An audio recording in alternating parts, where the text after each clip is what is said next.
सुना है कभी कभी ज्ञानी साथ साथ रोता है और हंसता है।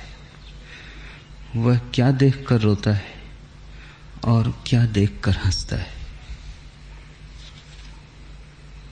कभी कभी नहीं, सदा ही ज्ञानी साथ साथ रोता और हंसता है। हंसता है अपने को देखकर, रोता है तुम्हें देखकर। हंसता है ये देखकर कि जीवन की संपदा कितनी सरलता से उपलब्ध है, और रोता है ये देखकर कि करोड़ों करोड़ों लोग व्यर्थ ही निर्धन बने। हंसता है ये देखकर कि सम्राट होना बिल्कुल सुगम था, और रोता है ये देखकर कि फिर क्यों अरबों लोग भिखारी बने। जिसे तुम पाकर ही पैदा हुए हो,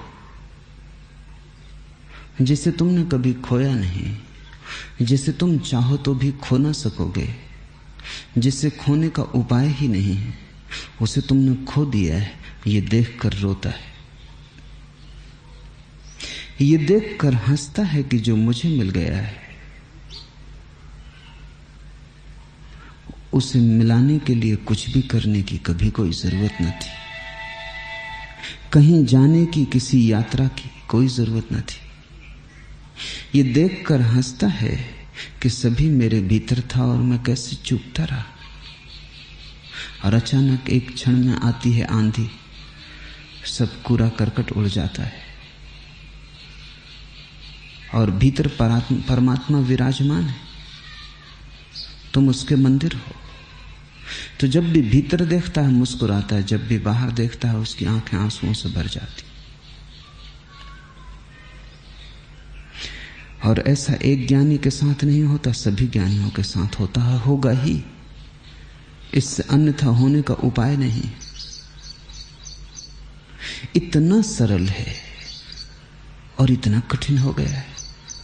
कबीर कहते हैं कि मुझे हंसी आती है कि मछली पानी में क्यों प्यासी है।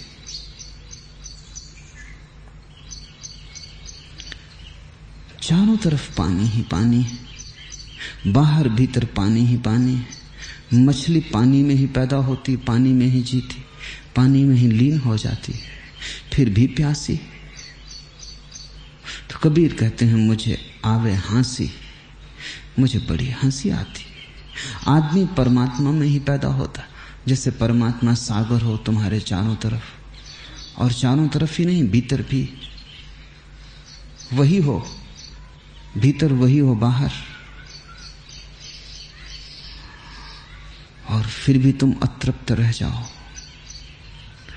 अहिर्निश उसका नाद बज रहा हो और तुम्हें धुन भी ना सुनाई पड़े, एक कण भी तुम्हारे कानों में ना आए। चारों ओर उसी के फूल खिलते हों और तुम्हें कोई सुगंध ना मिले। सब तरफ उसी की रोशनी हो और तुम अंधे ही बने रहो और अपने अंधेरे में ही जी लो। इस उलझन को देख के ज्ञानी हंसता भी है, रोता भी है। तुम पे उसे दया भी आती है, और तुम्हारी अत्यंत हास्यास्पद स्थिति देखकर वो हैरान भी होता है। और इसलिए अक्सर ज्ञानी पागल मालूम होगा, क्योंकि तुम उस आदमी को भी समझ सकते हो जो रोता हो, दुखी होगा।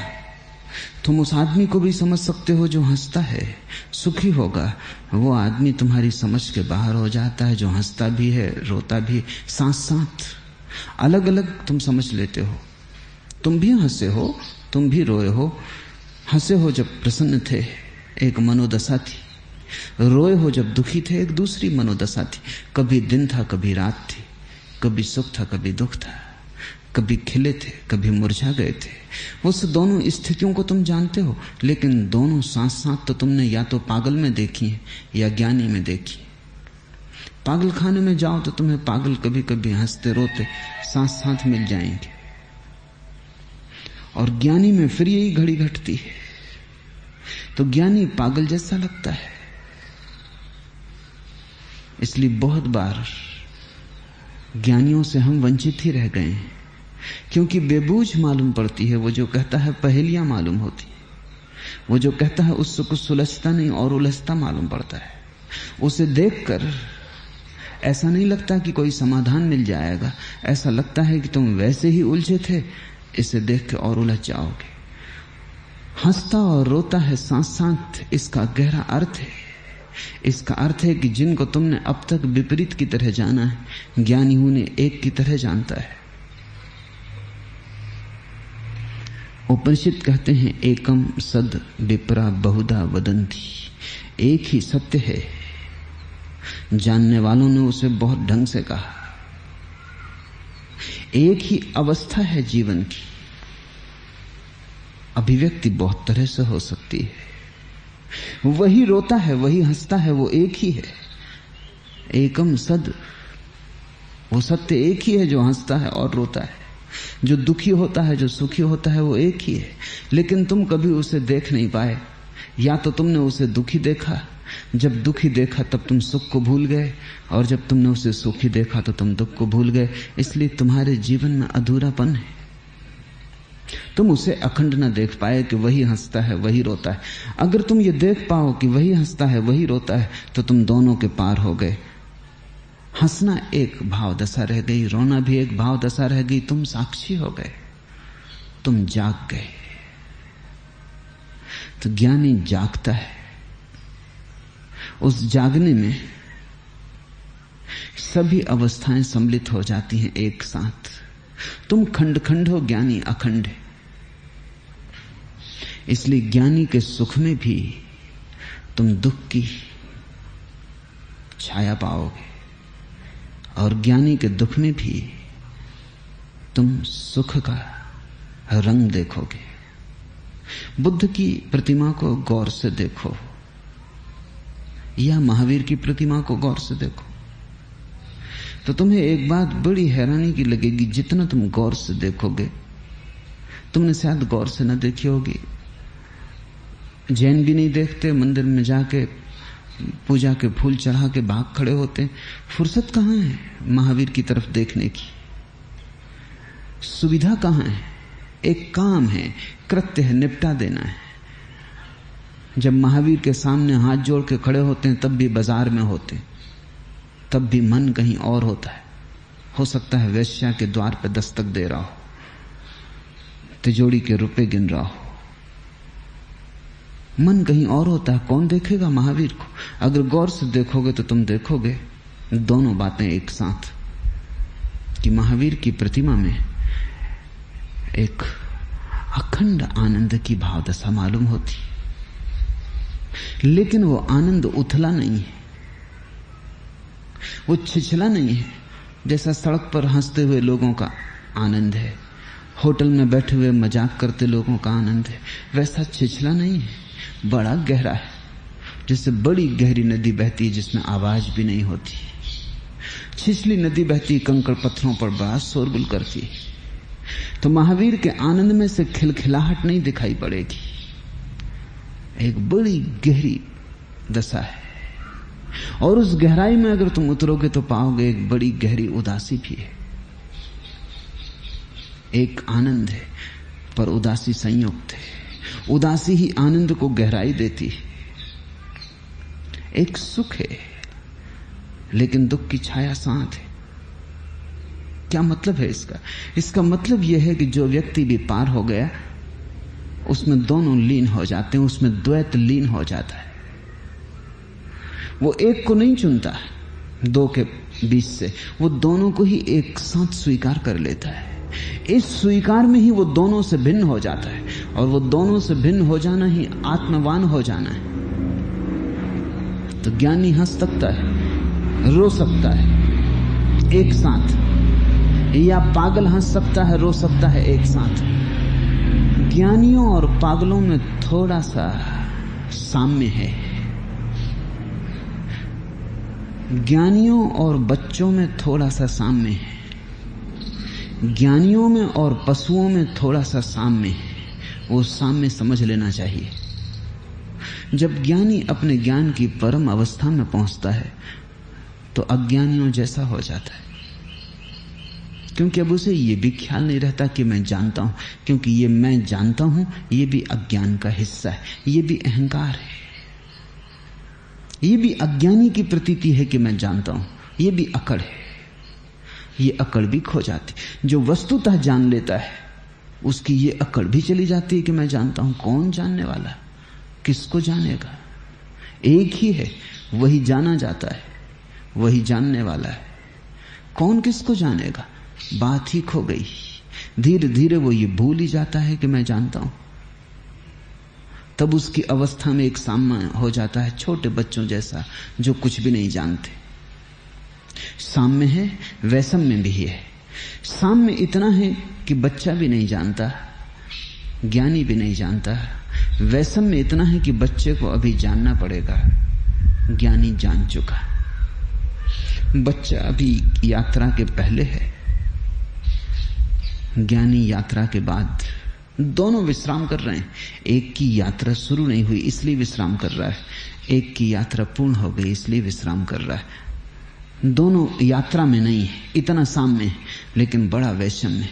पशुओं और ज्ञानियों में तुम्हें साम्य दिखेगा। बुद्ध की आंखों में कभी गौर से झांको और अपनी गाय की आंखों में झांको, तुम पाओगे एक साम्य है, एक सरलता है जो दोनों में एक जैसी है। न तो गाय की आंखों में चिंता तैरती, न बुद्ध की आंखों में। गाय की आंखें ऐसी हैं जैसे गहरी झील, वैसी आंखें बुद्ध की भी हैं। वही नीलिमा, वही खुला आकाश गाय की आंखों में है जो बुद्ध की आंखों में। एक साम्य है ज्ञानी में और पशुओं में, क्योंकि पशु अभी विकृत नहीं हुए, होंगे। ज्ञानी विकृति के पार उठ गया।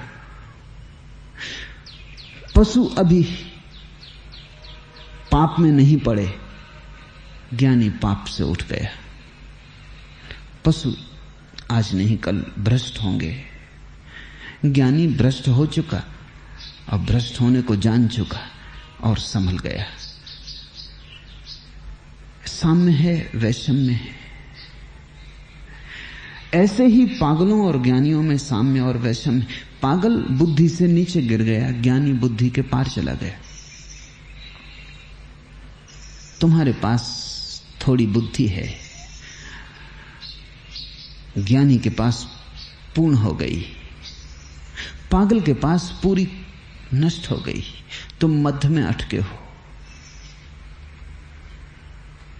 पागल नीचे गिर गया, उसकी बुद्धि खो गई, अब वो सोच नहीं सकता, विचार नहीं सकता। ज्ञानी की बुद्धि पूर्ण हो गई, अब उसे सोचने की जरूरत न रही, विचारने की जरूरत नहीं रही। नहीं कि वो सोच नहीं सकता, लेकिन सोचने का प्रयोजन ही न रहा, विचार की कोई बात ही न रही। जान लिया जानने योग्य। विचार को उसने उठा के किनारे रख दिया कि तू अब रुक, हो गया तेरा काम पूरा। ज्ञानी घर लौट आया और पागल इतना भटक गया राह के किनारे कि कहीं भी बैठ के उसने अपना घर मान लिया। दोनों में एक साम्य है। और कई बार तो ऐसा हो सकता है, बहुत बार हुआ है। और अभी पश्चिम में मनस्विद इस संदेह से भर गए कि पश्चिम के पागलखानों में कुछ ज्ञानी भी बंद हैं।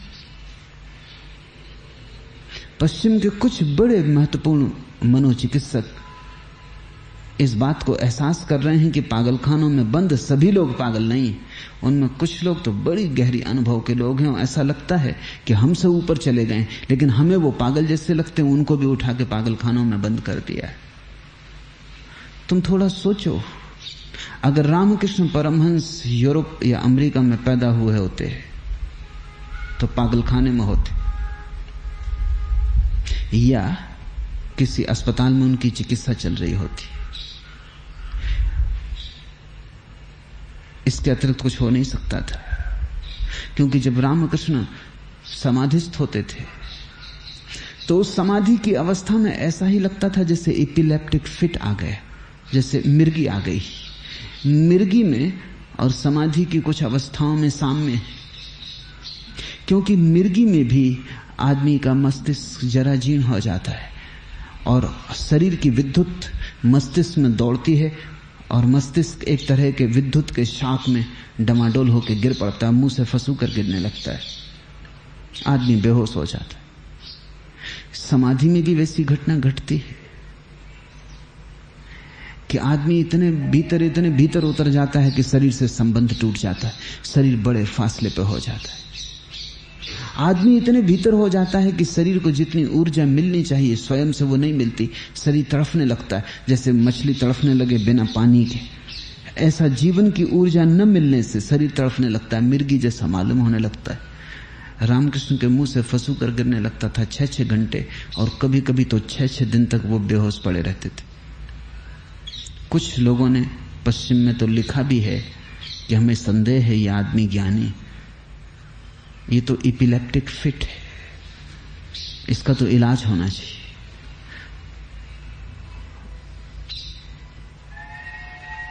अगर मीरा को दुर्भाग्य से पश्चिम में पैदा होना पड़ता है तो वो भी किसी मनोवैज्ञानिक की कोच पर लेटी इलाज करवा रही होती, क्योंकि मनोवैज्ञानिक मीरा जो कह रही, जो हाव भाव प्रकट कर रही, उससे कुछ और ही समझता है।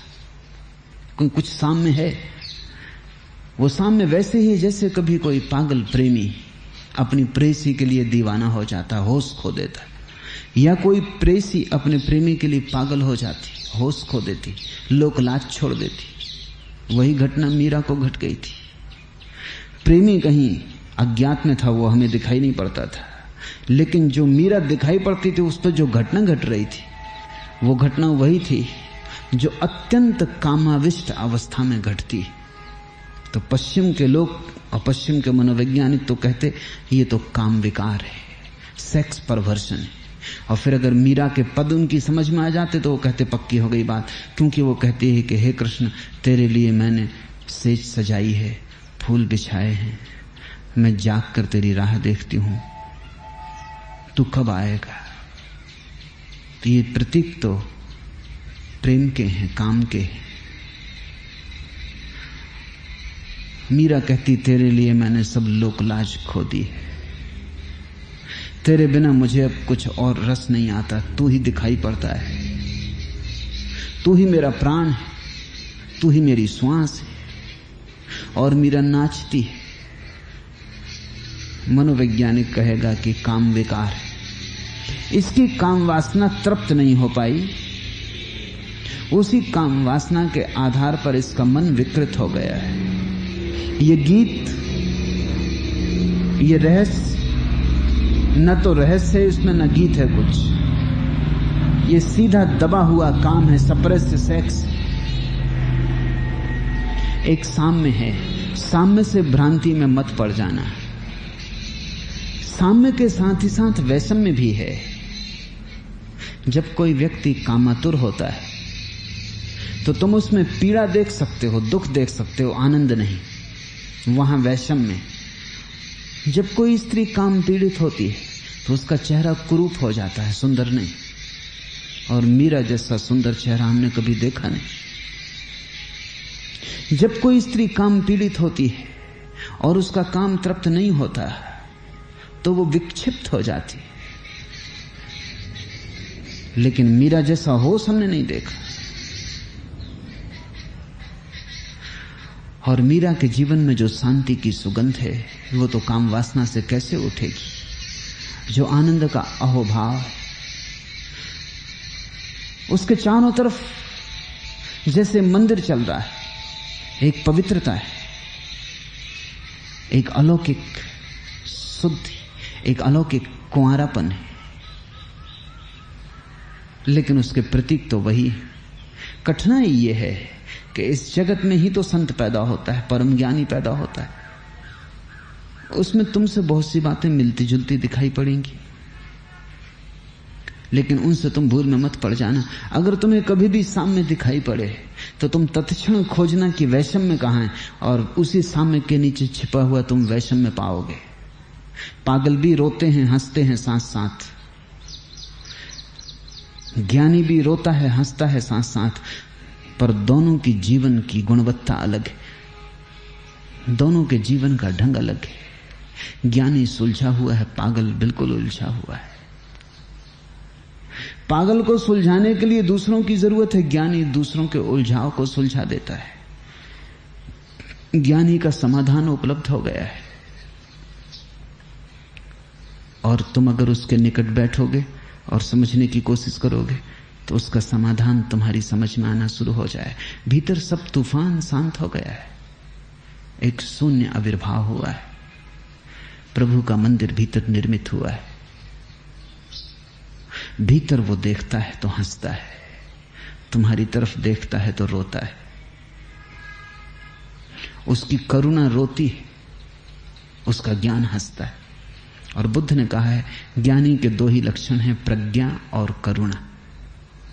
प्रज्ञा का अर्थ है स्वयं का जानना, आत्मज्ञान, और करुणा का अर्थ है दूसरे के लिए चिंता, फिक्र। उसकी करुणा रोती है, उसकी प्रज्ञा हंसती, और उसमें सब संयुक्त हो जाता है। वो अखंड है, उसके भीतर पुराने खंड नहीं रहे। इसलिए ज्ञानी को समझना बड़ी अड़चन की बात है। इसलिए केवल वे ही ज्ञानी को समझ पाते हैं जो बड़ी श्रद्धा, बड़े प्रेम और बड़ी आस्था से उसके करीब आते हैं। जिनके मन में संदेह है वो कैसे समझ पाएंगे? संदेह ने समझने का द्वार ही बंद कर दिया। दुनिया में दूसरे को समझने का एक ही उपाय है, और वो प्रेम है।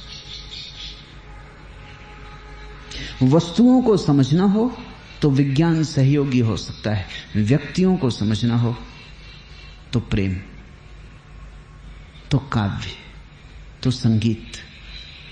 अगर वस्तुओं को समझना हो तो बिना प्रेम के भी समझ सकते हो। वैज्ञानिक को वस्तु को समझने के लिए कोई प्रेम की जरूरत नहीं। जिन्होंने अणु खोजा उनके लिए कोई प्रेम की जरूरत नहीं है। अणु खोजा जा सकता है, लेकिन जिन्होंने जीवन के परम रहस्य खोले हैं उन्हें समझने का उपाय तो एक ही है कि तुम्हारा हृदय उन्हें समझने की चेष्टा करे। वस्तुएं मस्तिष्क से समझी जाती, व्यक्ति हृदय से। और ज्ञानी तो व्यक्तित्व की परम गरिमा है, वो तो गौरी शंकर है, वो तो आखिरी शिखर है। उसे समझने के लिए तो तुम्हें बहुत हृदय पूर्वक होकर आना पड़े तो ही उसे समझ सकते हो। अगर तुम संदेह से, आलोचना से भरे हुए गए तो समझना मुश्किल है। मुल्ला नसरुद्दीन के पड़ोस में एक नए व्यक्ति आके बसे। उसके तो देखने का ढंग ही आलोचना है। सभी पड़ोसियों की वो निंदा मुझसे कर चुका है। नए पड़ोसी आए तो मैंने सोचा देखें क्या कहता है। तो उससे मैंने पूछा कि नए पड़ोसी आ गए, क्या खबर है उनके संबंध में, क्या सोचते हो? उसने कहा 11 भाई हैं। पहला भाई राजनेता है और दूसरा उससे भी गया भी था। तीसरा भाई विश्वविद्यालय में प्रोफेसर है और चौथा उससे भी गधा। पांचवा मनोवैज्ञानिक है, छठवां भी पागल।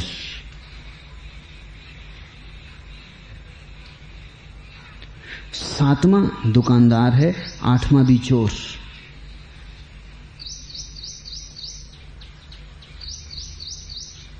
नौवां कवि है और 10वां भी लफंगा। और 11वां अपने बाप जैसा ही बाल ब्रह्मचारी है।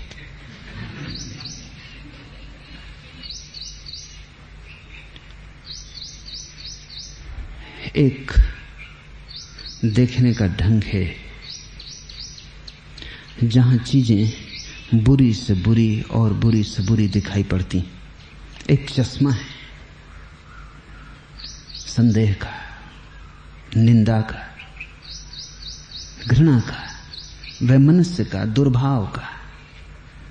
वहां हर चीज अपने बुरे से बुरे रूप में दिखाई पड़ती है।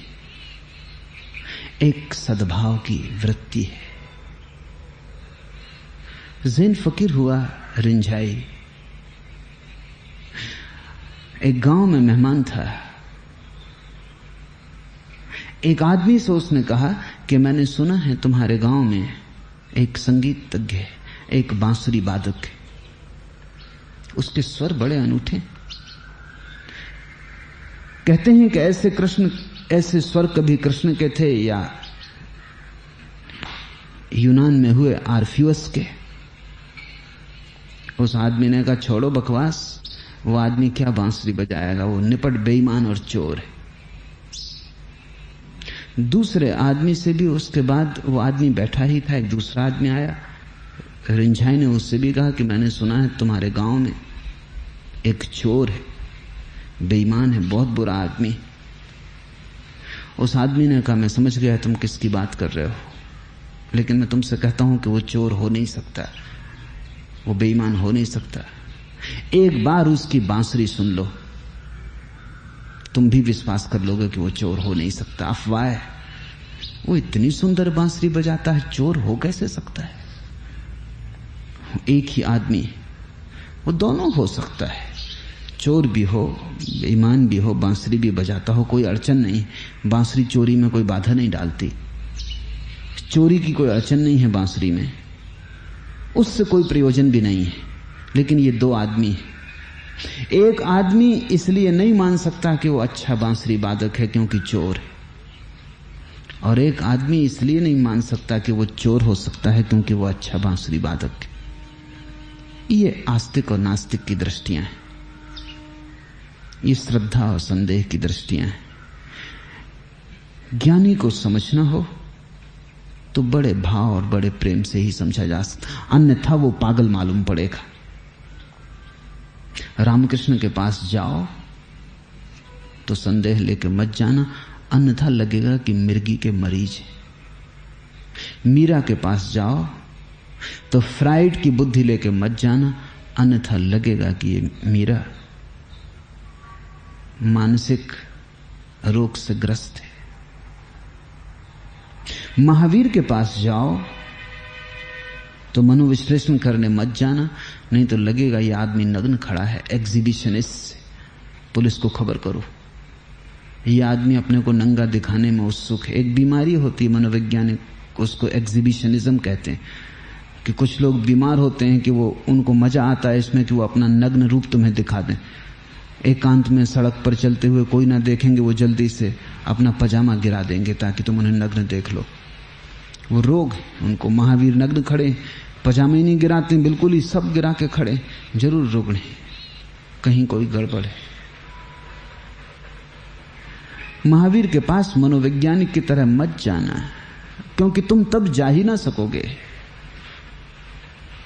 ये इतनी महिमा मंडित स्थितियां हैं कि इनके पास तुम्हें जाना हो तो तुम्हें पर्वत शिखर की यात्रा करनी होगी और अपनी बुद्धि के सारे बोझ नीचे रख देने होंगे, अन्यथा तुम पर्वत शिखरों तक जा ना सकोगे। फिर तुम जो निर्णय लेके लौट आओगे वो तुम्हारे अपने ही निर्णय होंगे, उनका महावीर से कोई संबंध ना होगा। ज्ञान इस जगत में सबसे बड़ी पहेली है, अगर तुम्हारी जगह से देखा जाए। असंभव घटता है ज्ञानी में, जो नहीं घटना चाहिए वो घटता है। तुम्हें भरोसा नहीं आता ऐसी घटना घटती है, क्योंकि ज्ञानी का अर्थ है जिसके भीतर परमात्मा घटा। वो असंभव क्रांति है, उस पर भरोसा आता नहीं। ये हो कैसे सकता है कि किसी में परमात्मा घट जाए? तुम्हारा मन इंकार करता है, लेकिन उस इंकार से तुम ही खोओगे कुछ, ज्ञानी का कुछ भी नहीं खोता है। उस इंकार से तुम ही बंद हो जाओगे, उस इंकार से तुम्हारा ज्ञानी से संबंध निर्मित ना हो पाएगा, और उस संबंध के निर्मित होने में तुम्हारी भी क्रांति की संभावना छिपी थी। जो असंभव ज्ञानी के भीतर घटा है वो तुम्हारे भीतर भी घट सकता है। बीज रूप से तुम भी वही हो, तत्वमसि श्वेत केतु। उपनिषद कहते हैं तू भी वही है श्वेत केतु। लेकिन ये होना तभी संभव है जब तुम्हें कोई महिमा मंडित व्यक्ति पर भरोसा आ जाए। वो भरोसा ही तुम्हारे भीतर के बीज को तोड़ेगा, अंकुरित करेगा, तुम भी खुले आकाश में उठोगे। कभी संभावना है कि तुम्हारे भी फूल खिल सके।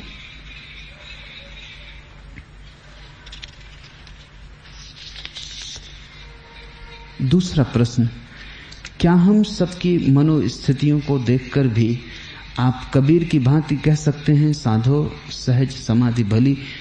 कबीर ने तुम्हारी मनस्थिति देखकर ही कहा था। तुम्हारे जैसे ही लोग कबीर के पास इकट्ठे थे, अलग तरह के लोग लाओगे कहां से? दो ही तरह के लोग हैं, ज्ञानी हैं, अज्ञानी हैं। और जब भी कभी कोई ज्ञानी का दिया जलता है तो जो दिए की खोज में है, रोशनी की खोज में है, वो इकट्ठे हो जाते। तुम ही बुद्ध के पास थे, तुम ही महावीर के, तुम ही कबीर के, तुम्हारे जैसे ही लोग। तुमसे ही कहा था साधो सहज समाधि भली, किसी और से नहीं। अगर किसी और से कहा होता तो मैं तुम्हें समझाता ही नहीं, फायदा ही क्या। अगर किसी और को कहा था तो तुम्हें समझाने की क्या जरूरत है, तुमसे ही कहा था। उस बार तुम चूक गए, सोचता हूं शायद इस बार समझ जाओ। और क्यों कहा था साधो सहज समाधि भली? क्योंकि तुम सबके मन में यह ख्याल है कि समाधि बड़ी कठिन बात है, कठिन ही नहीं, असंभव। और यह ख्याल तुमने ही पैदा कर लिया। कोई ज्ञानी नहीं कहता कि समाधि कठिन बात है, ये तुमने ही पैदा कर लिया, ये तुम्हारी तरकीब है। तुम्हें जो काम नहीं करना उसको तुम असंभव कहते हो, जिससे तुम्हें बचना है उसे तुम कठिन कहते हो, जिस तरफ तुम्हें जाना ही नहीं उस तरफ तुम कहते हो ये होने वाला ही नहीं, ये बहुत मुश्किल है, ये अपने बस के बाहर है।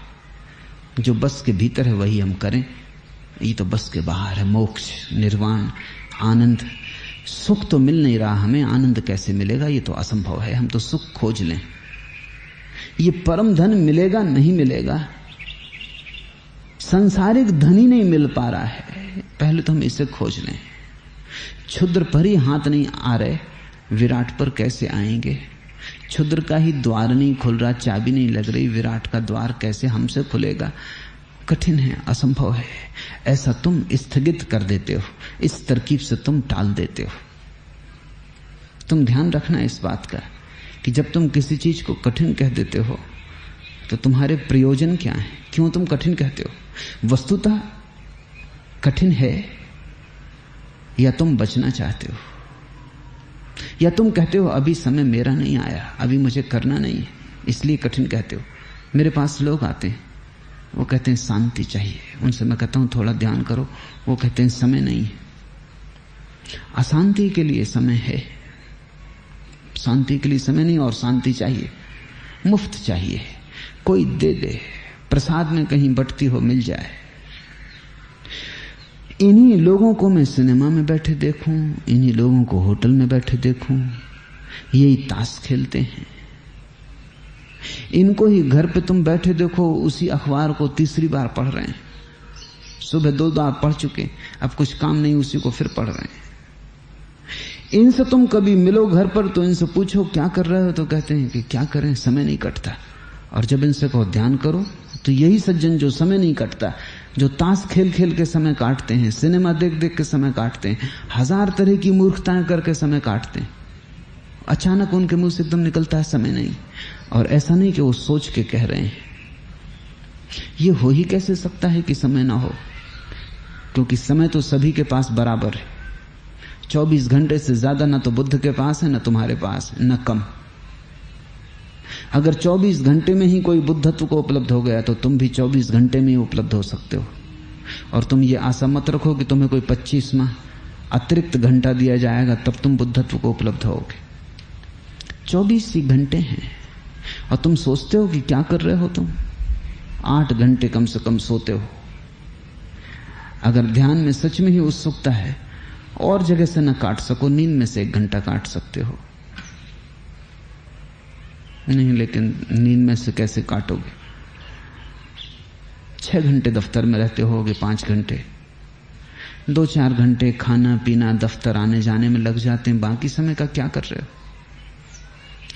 8 घंटे सो लेते हो, 8 घंटे समझो दफ्तर में लगा देते हो, 4 घंटे खाना पीना स्नान में लग जाते हैं, बाकी 4 घंटे बचते हैं। 4 घंटे भी मैं नहीं कहता, कहता हूं 1 घंटा काफी है। 1 घंटा भी तुम्हारे पास नहीं है तो फिर कौन फिल्म देख रहा है? सिनेमा घरों के बाहर जो क्यू लगे हैं उनमें कौन खड़ा है? तुमको ही खड़ा देखता हूं। ताश कौन खेल रहा है? अखबार कौन पढ़ रहा है? रेडियो कौन सुन रहा है? टेलीविजन कौन देख रहा है? होटलों में बैठ के गपशप कौन कर रहा है? क्लब किन्ने बनाए? कौन लायंस क्लब में बैठा है, कौन रोटरी क्लब में जाके फिजूल की बातें कर रहा है। पूना क्लब में तुम ही बैठे मिलते हो।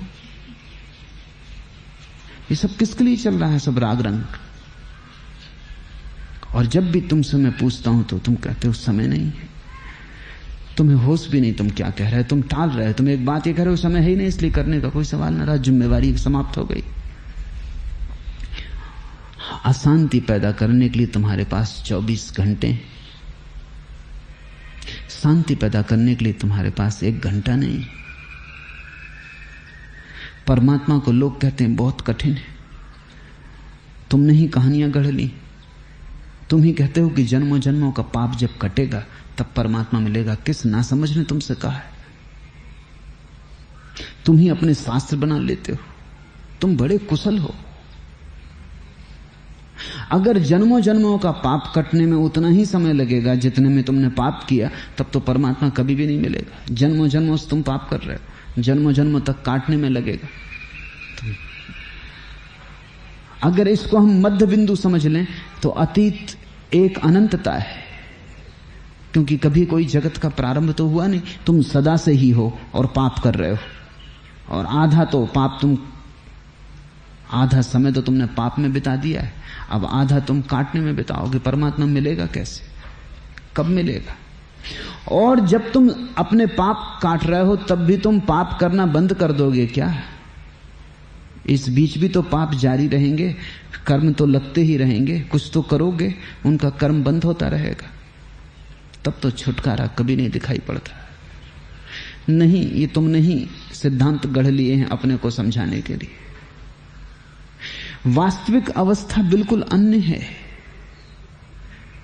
जैसे अंधेरे में दिया जलता है और हजारों साल का अंधेरा क्षण भर में मिट जाता है, वैसे ही हजारों साल के पाप ध्यान के दिए के जलते ही मिट जाते। क्योंकि तुमने जो पाप किए हैं वो तुमने मूर्छा में किए हैं, उनका तुम पर कोई दायित्व भी नहीं है। बेहोशी में किए, नशे में किए, शराब पिए थे और कर लिए। कोई अदालत भी तुम पर मुकदमा नहीं चला सकती। परमात्मा तो तुमको कैसे नरक में डालेगा। मैंने सुना है अकबर निकलता था एक रास्ते से और एक आदमी ने अपने छप्पर पर खड़े होकर उसे गालियां देनी शुरू कर दी। आदमी पकड़ लिया गया, जेल खाने में डाल दिया गया। दूसरे दिन अकबर के सामने लाया गया। अकबर ने पूछा कि क्या हुआ, क्या तू गालियां बक रहा था और किस लिए ये तूने उपद्रव किया? उस आदमी ने कहा कि क्षमा करें, मैंने गाली बकी ही नहीं। अकबर ने कहा मैं खुद मौजूद था, किसी गवाह की कोई जरूरत नहीं, तू गाली बक रहा था। उसने कहा मैं फिर आपसे कहता हूं, गाली आपने सुनी होगी, किसी ने बकी होगी, लेकिन मैंने नहीं बकी क्योंकि मैं शराब पिए था, मुझे होश ही ना था। क्या करोगे इस आदमी को? अकबर ने कहा अगर होश ही ना था तो छोड़ दो, आगे से थोड़ा होश रखने का ख्याल रख। गाली देने के लिए जिम्मेवारी खत्म हो गई। होश ही ना हो। छोटे बच्चों को अदालत भी दंड नहीं देती क्योंकि उन्हें होश नहीं है। शराबी को अदालत भी छोड़ देती क्योंकि क्या करोगे? पागल को कोई अदालत दंड नहीं देती, वो हत्या भी कर दे तो भी उसको क्या दंड दिया जा सकता? उसे पता ही नहीं वो क्या कर रहा है। तुमने जन्मों जन्मों में जो किया है उसका तुम्हें पता है? या तो तुम बच्चे हो, या शराब में हो, या पागल हो। नींद में तुमने किया है। सपना था तुम्हारा अतीत, उसी सपने को हम माया कहते हैं। माया का अर्थ ही यह है कि जिसमें तुमने जो भी किया है वो सपने के बराबर, उसका कोई मूल्य नहीं है। जब तक जागे नहीं हो तब तक मूल्य है। रात सपना देखते हो, जब तक जागे नहीं तब तक सपने में मूल्य हो। तुमने एक आदमी की हत्या कर दी हो, तुम घबरा गए और भाग रहे हो और बच रहे हो और छिप रहे हो पहाड़ों में, और तब सपना टूट गया। अब तुम क्या करोगे? छिपोगे, डरोगे कि पुलिस कहीं पकड़ न ले, तुम सिर्फ हंसोगे। तुम कहोगे सपना टूट गया, सपने में हत्या की थी, सपने में ही भाग रहा था। माया का केवल अर्थ इतना है कि सोए हुए तुमने सारे कृत्य किए हैं, सोए हुए ही तुम उनसे बचने की कोशिश कर रहे हो। और सारी साधना का सूत्र एक है कि तुम जाग जाओ। जागते ही सोए हुए तुमने जो किया है वो व्यर्थ हो जाता है, वो सपने से ज्यादा नहीं है। लेकिन तुम्हारी तरकीबें, तुम कहते हो कि जब तक अनंत जन्मों के पाप न कटेंगे तब तक कैसे ज्ञान होगा। ज्ञान कहीं तत्क्षण हो सकता है, और मैं तुमसे कहता हूं ज्ञान जब भी होता है तत्क्षण होता है। ज्ञान कोई क्रमिक प्रक्रिया नहीं है कि धीरे धीरे धीरे धीरे धीरे धीरे होता है। तुम जब सुबह जागते हो तो धीरे धीरे जागते हो। एक क्षण पहले नींद थी और एक क्षण बाद होश है। दोनों के बीच में कोई ऐसी जगह होती जब तुम कह सको कि आधा होश है आधा होश नहीं है, क्योंकि अगर आधा होश भी है तो नींद टूट गई। अगर तुम कहो कि जरा सा होश है बाकी नींद है तो भी नींद टूट गई, क्योंकि जिसको इतना भी पता है कि जरा सा होश वो जाग गया।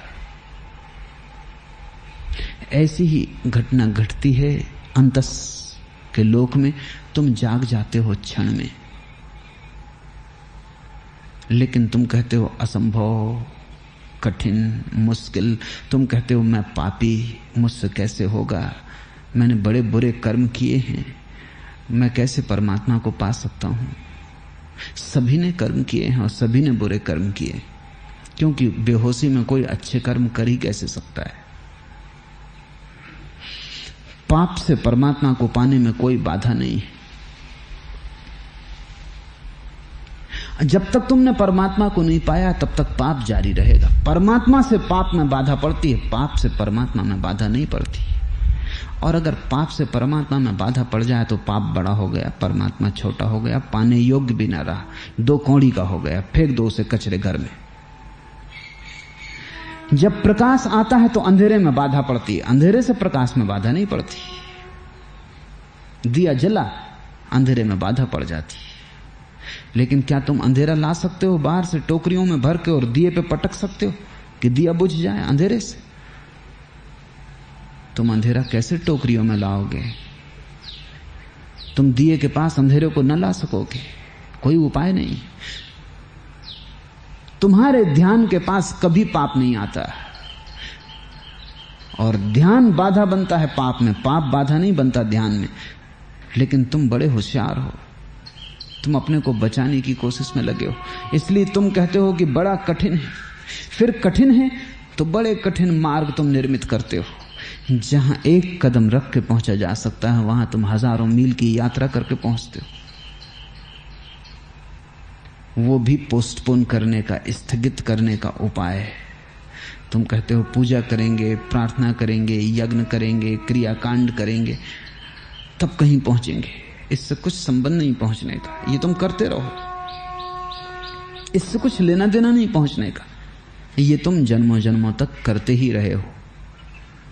इसलिए कबीर जैसे लोग जिन्होंने जान लिया वो कहते हैं, साधो सहज समाधि भली, व्यर्थ ही असहज मत बनो, व्यर्थ ही शीर्षासन करके खड़े मत हो जाओ, इससे कुछ हल नहीं है। व्यर्थ के उपक्रम मत करो। बड़ी सीधी है बात, सीधा है सत्य, होना भी चाहिए।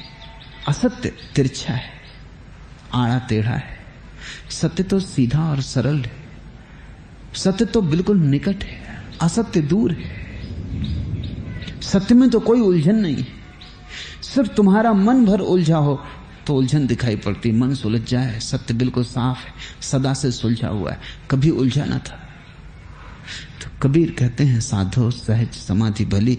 सहज समाधि का अर्थ है तुम उठो, बैठो, चलो, जियो, यही तुम्हारी जीवन साधना बन जाए। इससे अन्यथा कुछ करने की जरूरत नहीं। तुम उठो तो होश से, चलो तो होश से, बैठो तो होश से। तुम बाजार में रहो भला, लेकिन स्मरण परमात्मा का बना रहे, बस। मंदिर जाने से कुछ हल नहीं, क्योंकि मंदिर भी जाके क्या होगा अगर स्मरण बाजार का बना रहा, और वैसा ही बना रहता है, कोई फर्क नहीं पड़ता। मैंने एक सूफी कहानी सुनी कि एक आदमी बहुत भक्त था, एक सूफी फकीर का, लेकिन उसकी पत्नी बड़ी अधार्मिक थी। न तो कभी धर्म चर्चा सुनती, न संतों के दर्शन को जाती, न मंदिर पूजा प्रार्थना मस्जिद, इससे कुछ लेना देना था। पति बहुत चिंतित था कि किसी तरह पत्नी भी धार्मिक हो जाए, तो उसने अपने गुरु को कहा कि मैं तो थक चुका, अब आप ही एक दिन घर आए, शायद आप ही उसे जगा सकें।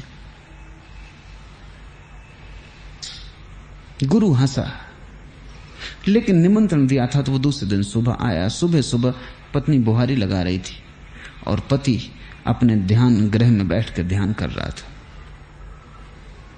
उस सूफी फकीर ने कहा कि तुम्हारे पति ने मुझे निमंत्रण दिया था तो मैं आ गया सुबह सुबह। मैं तुमसे पूछता हूं कि तुम ध्यान में क्यों उत्सुक नहीं हो? वो पत्नी हंसने लगी। उसने कहा, आप समझ के और पूछ रहे हैं। मैं आपसे कहती हूं कि मेरे पति को थोड़ा ध्यान में लगाओ।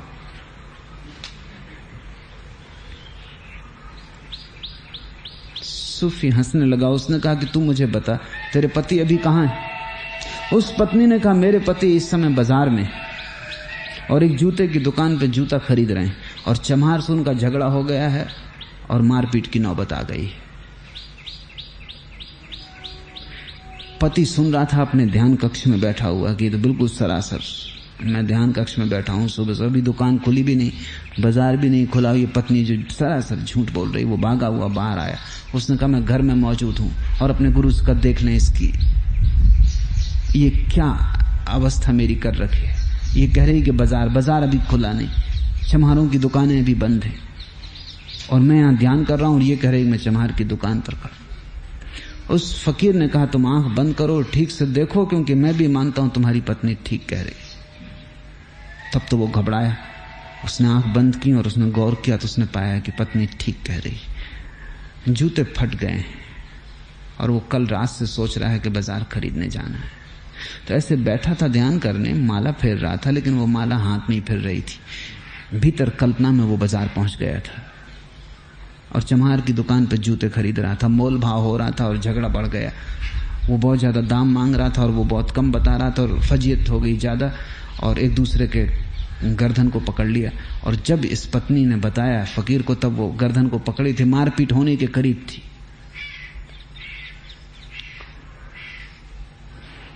तुम अपने मंदिर में बैठ के भी चम्हार की दुकान पे हो सकते हो। तुम चम्हार की दुकान पे होके भी मंदिर में हो सकते हो। इसलिए मंदिर में होने का सवाल नहीं है, सवाल तुम्हारे चित्त के गुण का है, तुम्हारे स्मरण का है। तुम कहां हो ये सवाल नहीं, तुम क्या हो वही सवाल है। तुम दुकान पे बैठो लेकिन स्मरण परमात्मा का रहे। तुम रास्ते पे चलो लेकिन स्मरण परमात्मा का रहे। तुम भोजन करो लेकिन स्मरण परमात्मा का रहे। तुम बिस्तर पर सो लेकिन स्मरण परमात्मा का रहे। परमात्मा का स्मरण धीरे धीरे रोए रोए में समा जाए। और अगर परमात्मा को मानना कठिन हो, जो कि बहुत लोगों के लिए कठिन है, वो भी तुमने कठिन बना रखा है मानना, क्योंकि मानेंगे तो फिर खोजना पड़ेगा, मानेंगे तो फिर बदलना पड़ेगा। इसलिए अधिक लोग नास्तिक हैं। नास्तिकता का कुल इतना ही अर्थ है कि हम मानते नहीं, इसलिए झंझट ही नहीं खोज की। फिर जो हम कर रहे हैं ठीक है, उससे अन्यथा कुछ हो ही नहीं सकता। तुम मानते भी नहीं हो, मानने की कोई जरूरत भी नहीं है। नास्तिक हो अगर तुम, तो परमात्मा का स्मरण मत करो, अपना स्मरण करो। असली सवाल स्मरण है। किसका, ये भी सवाल नहीं। राम का, रहीम का, कृष्ण का, बुद्ध का, ये भी सवाल नहीं, अपने ही करो।